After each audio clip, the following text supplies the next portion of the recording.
IPS officer की career progression structure होती है और उनके रैंक्स के मुताबिक उनकी रिस्पॉन्सिबिलिटी और पावर में वृद्धि होती है। आईपीएस ऑफिसर का करियर इनिशियल लेवल से सीनियर लेवल तक कुछ इस प्रकार प्रोग्रेस करता है। ये SP, assistant superintendent of police.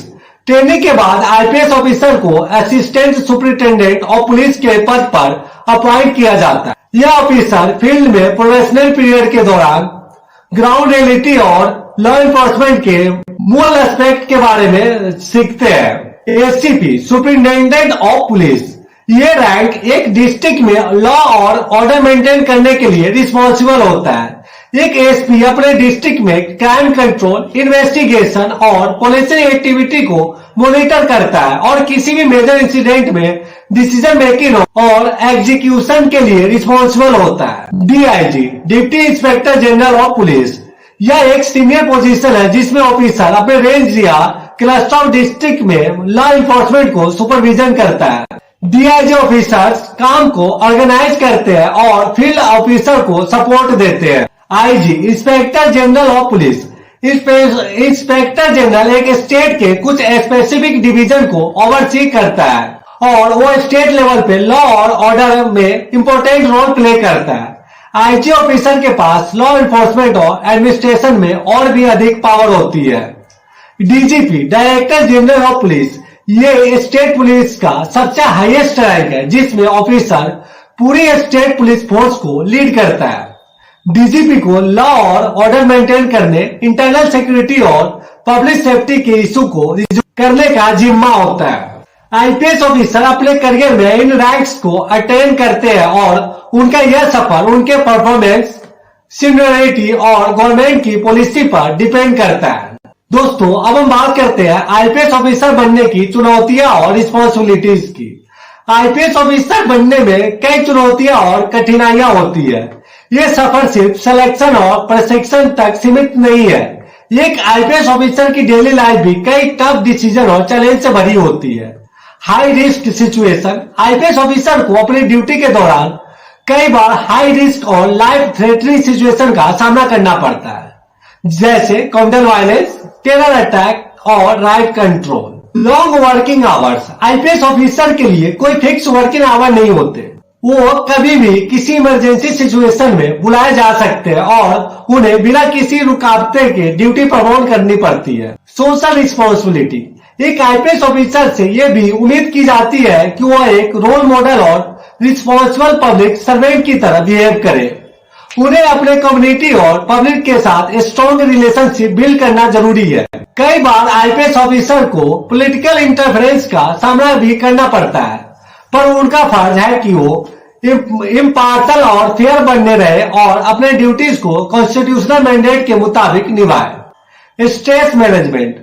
Stressful situation जैसे मेजर क्राइम्स और पब्लिक सेफ्टी इंसिडेंट्स में उन्हें काम और कंपोज रहना होता है। इसके लिए ऑफिसर को स्ट्रेस मैनेजमेंट और मेंटल टफनेस की ट्रेनिंग भी दी जाती है। अब हम बात करते हैं आईपीएस ऑफिसर बनने के फायदे और अपॉर्चुनिटीज की। आईपीएस ऑफिसर बनने के कई फायदे हैं जो कैरियर को प्रेस्टिजियस एंड फुलफिलिंग बनाते हैं। एक आईपीएस ऑफिसर की पोजीशन रिस्पेक्टेड और प्रशंसित होती है, जो उन्हें सोसाइटी में एक प्रेस्टिजियस इमेज देती है। Job security and salary. IPS officer को गवर्नमेंट जॉब में मिलने वाली पूरी जॉब सिक्योरिटी और अच्छी सैलरी पैकेज मिलता है। उनका सैलरी स्ट्रक्चर 7th पे कमीशन के मुताबिक होता है और उन्हें कई अलाउंसेस और बेनिफिट मिलते हैं। Career growth. आईपीएस ऑफिसर को गवर्नमेंट में हायर पोजीशन अटेंड करने का मौका मिलता है, जो उनका पर्सनल और प्रोफेशनल ग्रोथ इनहेंस करता है। Opportunity to serve the nation.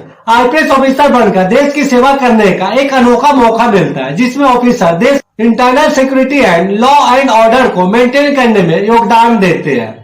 International exposure. कई आईपीएस ऑफिसर को इंटरनेशनल असाइनमेंट या यूएन पीस कीपिंग मिशन में सर्व करने का मौका मिलता है, जो उनके करियर और पर्सनल डेवलपमेंट के लिए बेनिफिशियल होता है। अब हम बात करते हैं आईपीएस ऑफिसर बनने की तैयारी के लिए टिप्स। आईपीएस बनने की तैयारी एक कमिटेड और फोकस अप्रोच मांगती है।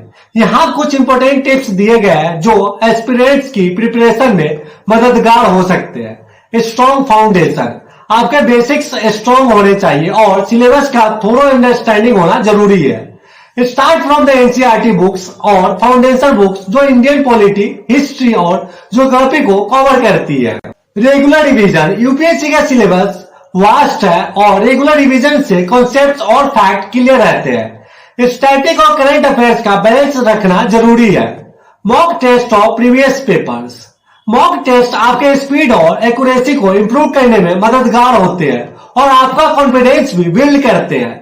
प्रीवियस ईयर पेपर्स का एनालिसिस आपको आइडिया देता है कि किस तरह के क्वेश्चन एग्जाम में आते हैं। फिजिकल फिटनेस पर ध्यान दें, फिजिकल स्टैंडर्ड को मीट करना आईपीएस एस्पिरेंट्स के लिए जरूरी है, इसलिए आप अपने फिजिकल हेल्थ पर ध्यान दें और रेगुलर एक्सरसाइज करें।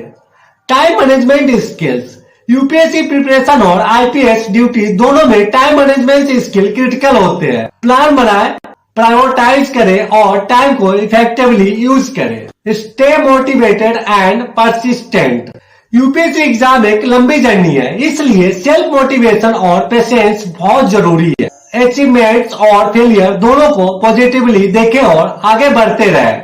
दोस्तों, आईपीएस बनना एक अनोखी और रिवार्डिंग जर्नी है जो सिर्फ एक करियर नहीं बल्कि एक नेशनल सर्विस है। ये सफर चैलेंजिंग है और एस्पिरेंट्स को हर कदम पर डिटर्मिनेशन और डेडिकेशन की जरूरत है। एक आईपीएस ऑफिसर बनकर देश की सुरक्षा और समाज में शांति और न्याय को बढ़ाकर रखना एक प्राउड और फुलफिलिंग एक्सपीरियंस है। अगर आप इस करियर के प्रति कमिटेड है तो ये जर्नी आपके लिए एक इंस्पायरिंग और लाइफ चेंजिंग एक्सपीरियंस बन सकते हैं। आज के लिए बस इतना ही, मिलते हैं अगले वीडियो में। जब तक के लिए जय